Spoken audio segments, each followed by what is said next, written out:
Mirar por encima de eso, ¿no? Y mirar hacia el futuro y actualización del partido, una renovación de estructuras, de personas, de equipos, de formas de comunicar, de formas de trabajar. Hemos de buscar la fluidez de la comunicación tanto de arriba abajo como de abajo arriba. La sociedad ha cambiado y que se debe de modernizar también el partido. Tenemos que tener un partido que esté en posición de competir.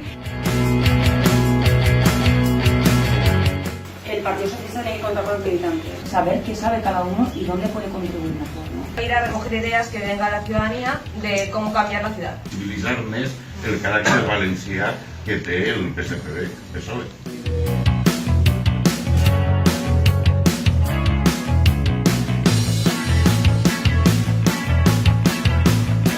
Tenemos que estructurar alrededor de nuestros referentes equipos de trabajo.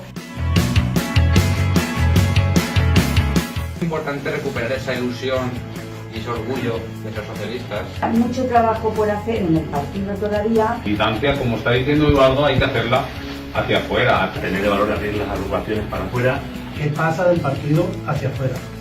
Nosotros nos estamos cosiendo en nuestra propia salsa, pero ¿y afuera qué?